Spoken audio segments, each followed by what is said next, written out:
I liked. I had to go to the store and buy the entire vinyl record and then put it on and hope I could drop the needle in the correct groove without destroying the record. I don't need to do that anymore.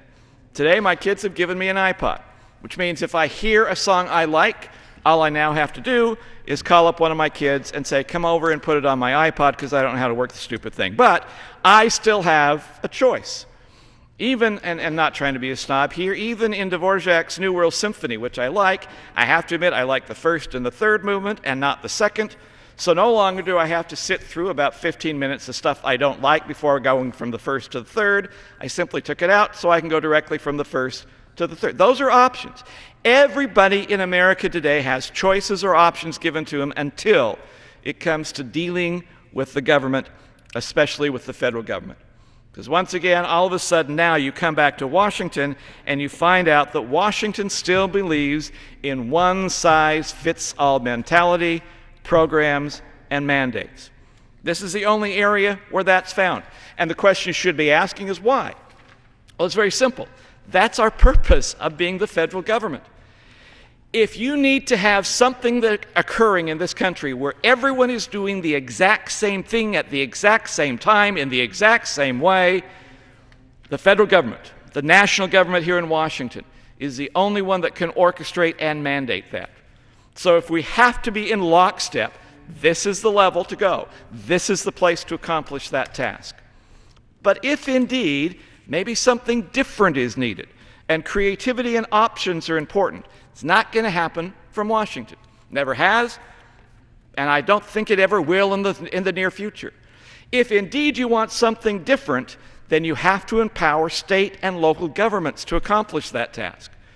If you want creativity, you allow states and local governments to fit situations to their particular needs and demographics. Like my state of Utah is unique in the other states. We have more kids than any other state as a percentage of our population. We have more small businesses than other states as a percentage of our population. And we have a higher percentage of our small businesses with no insurance that they offer their employees than any other state in the nation. If you want to do some kind of health care program, for example, that fits the needs of Utah with their high student population, their high small business population, you're going to have a program that's going to be vastly different from a state on the East Coast. That doesn't happen here in Washington. It will happen if you empower states to come up with a new idea. If you want efficiency, you empower states. If you want justice, so that circumstances to a local level that are mitigating circumstances can be taken into effect, it can only happen if you empower state and local governments to do that. Louis Brandeis, in one of his Supreme Court minority decisions again, talked about the states as the laboratory of democracy, which simply meant if you want people to explore creative ideas, allow them to do so. If states are the ones who are exploring those creative ideas, and they do something well, it can be replicated by everyone else, and maybe molded to fit the demographics of everyone else. But if a state makes a mistake and it is wrong, only that state is negatively impacted. When Washington makes a mistake, everyone is impacted negatively, and it is very difficult to try and get out of that particular situation. That's what the Founding Fathers were talking about. That idea of trying to give people choices and options can be accomplished if one truly believes in the idea of balance between a national government and states, so states are empowered to be creative, to be innovative, to come up with new ways, new approaches, and new ideas. And when we in Washington try and set mandates down to tell states how they will do things, we take away the creativity. And unfortunately, we also take away efficiency, and we take away choices and options from people. That's what federalism means. It's not an essay to write in high school. It's about how people can live their lives to make choices for themselves. It's very important. You ready?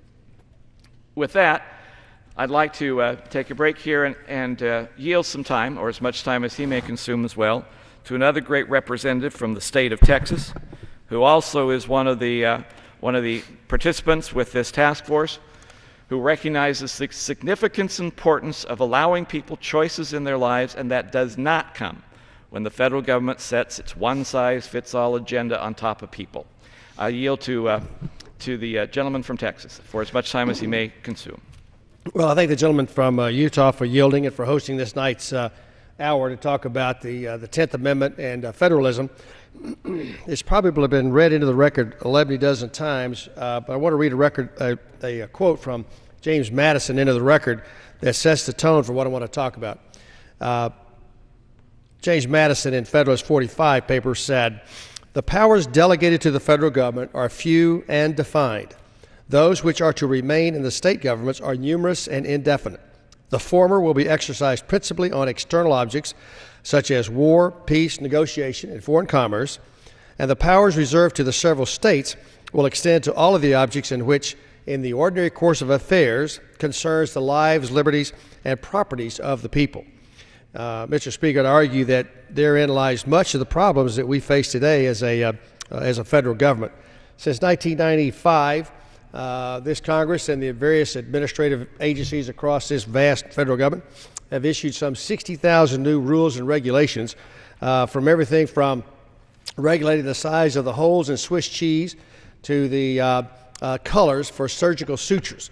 And I would argue that the size of a hole in Swiss cheese probably should be defined by the folks in Wisconsin where they do a lot of cheese, but a federal law that delves into that detail, into the, as Madison would have referred to it, as the ordinary course of affairs that concern the lives, liberties, and properties of the people, that's a government that's overreached. Part of our problem is we send people to Congress who are at their core can-do people, solution people, folks who want to solve issues. And our focus here is on every single problem. While our Constitution, though, says that we really are limited by the powers granted in the Constitution to this government as to those problems which we ought to take up. Clearly national defense, clearly homeland security, post office roads, as is used, the phrase is used. But much of what we deal with every single day here in Congress is beyond those limited powers. And but because we are solutions-oriented kind of folks, then that's our nature, is to grab the bull by the horns and move forward with it, losing sight, of course, that the Constitution says that's not a real good sentence. I mean, a real good thing for us to be doing. Let me reemphasize that last sentence. The powers reserved to the several states will extend to all the objects which, in the ordinary course of affairs, concern the lives, liberties, and properties of the people. Mr. Speaker, that's an awful lot of the area of lives that committees like education and workforce or labor, many of the committees up here deal in the ordinary course of affairs of the lives of people. Part of the rancor that we see across this country as related to the federal government is a sense of powerlessness by the good folks back home over issues that really ought to be dealt with back home. This rage that we're seeing is driven by an overreaching federal government.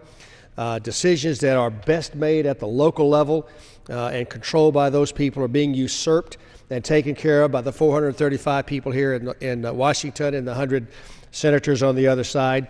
And much of that frustration at being out of control is as a result of this Congress taking over jobs that in areas that are much better left to counties and cities and states, as the Founding Fathers had intended. If we were to quit delving into their personal lives, affairs, and ordinary course affairs, much of the conflict that is out there would disappear, and would be focused on a local level where the decisions are made best as to the solution that best fits those local folks.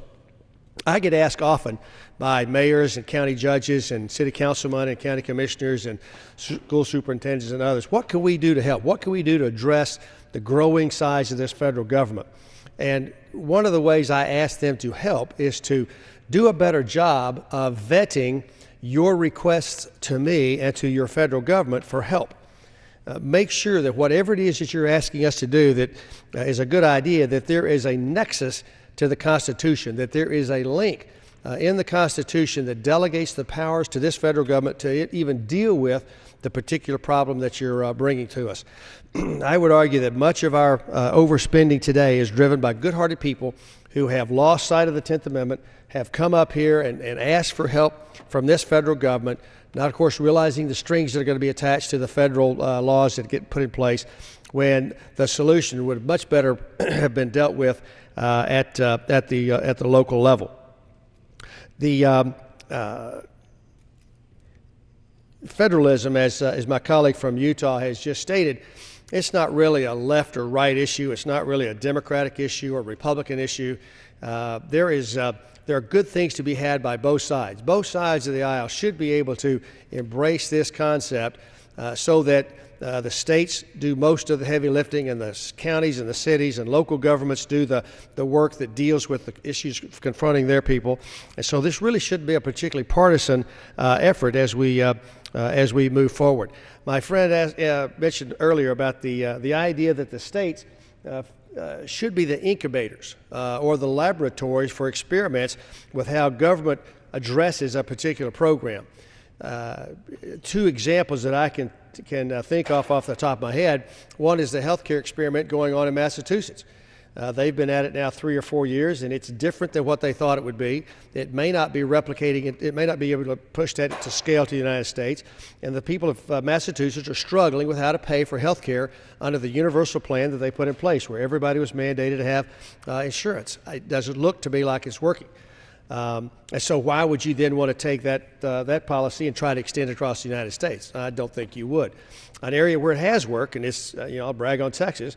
6 years ago, Texas put in place a tort reform program that limited the punitive damages on medical malpractice suits. So we've had a 6 or 7 year experiment involving 25 million people in Texas, and it has worked. Doctors are coming to Texas because their malpractice insurance rates are lower. The citizens of Texas are getting the care that they need. When a hospital, or if a hospital and a physician make a mistake, the economic damages and trying to put that person back to as close to what they would have been before the mistake was made, that gets done. But these punitive damages, which sometimes are, just defying logic, are no longer on the table in Texas. And so that experiment, as the president called for in his health care speech to test medical malpractice reform around the country, I would argue that we've had a 6, almost 7 year test now working with the state of Texas on medical malpractice reform, tort reform, that really works. And so in that vein, to the extent that this would be needed at the federal level to deal with the vast medical programs that we have in place, could be replicated on a much larger scale, because we've had a big enough test through the state that it makes sense. So let me finish off by saying that because they lived 230 plus years ago, we sometimes give our founding fathers short shrift as to how intelligent they really were. We think because we are the most intelligent people walking the face of the earth that we've got all the great ideas, that we don't really need to look back into history to see and understand what they had in mind. Quoting Madison again out of the Federalist Papers, the powers delegated to the federal government are few and defined. That means if you've got a plan that doesn't fit under one of those powers, then the federal government really, at the end of the day, should not pass laws that deal with that. We should have the backbone to say that's a really tough problem. It's really important to people, but it's not the federal government's responsibility to address that. You need to work within your own system back home to address that issue. That's one of the hardest things members of Congress do. We hate to tell constituents, no, that's really not something that the federal government should be dealing with, and yet that really should be the answer to many of the questions that we get, many of the requests that we get from back home, is that these aren't federal issues. Those which remain, quoting Madison again, those which remain are those which are to remain in the states governments are numerous and indefinite. The former will be exercised principally on external objects such as war, peace negotiations, and foreign commerce. The powers reserved to the several states will extend to all the objects which, again, in the ordinary course of affairs, concern the lives, liberties, and properties of the people. Mr. Speaker, I would argue that all of us would learn a much better appreciation of how limited this federal government really should be if we were to go back and take a look at the Founding Fathers' comments and just periodically read the Constitution. It is a requirement on my staff, and I've introduced legislation that would encourage members of Congress and their staffs to read the Constitution once a year. We all have the little pocket versions, and we write it in the front cover. When's the last time that we read the Constitution? It's not a long tome. It's 2,500 words or so. It's not like trying to wade through War and Peace. You can sit down and read it and understand exactly what your federal government should be doing, and then everything else is left to the states. And with that, I'll yield back. I appreciate the time from my colleague from Utah. I appreciate Mr. Conway from Texas for giving us, once again, putting us in perspective and giving us some specific examples. One more time, if you're dealing with the difference between whether Washington comes up with a program or dealing with whether a state has the ability of coming up with a program, it's one more time where if the state does it, the efficiency of that program is far superior. Let me give you a couple of examples of what we have done this year in this Congress. We passed a bill in the House, I don't think it's gone through the Senate yet, dealing with school construction, allowing the federal government to assist states with school construction. Now, on the surface, that sounds like a nice idea. The state of Utah, though, happens to be one of the states that has an equalization program, which means already districts that don't have a need and have extra money for construction will have some of that money taken away and given to districts where there is a greater need. As I ask the sponsor of that bill, how will this federal aid affect equalization? The answer was simply they didn't know. No one had ever thought about that kind of a concept. And indeed, as the bill was developed to try and make sure that the aid went out to what we thought as Congress would be equitable, aid went out to Title I schools only, under the assumption that if you were a Title I school, you had poorer kids, therefore as a poor district, you would need more assistance. Well, the bottom line is, any aid money that would flow under our federal program to the state of Utah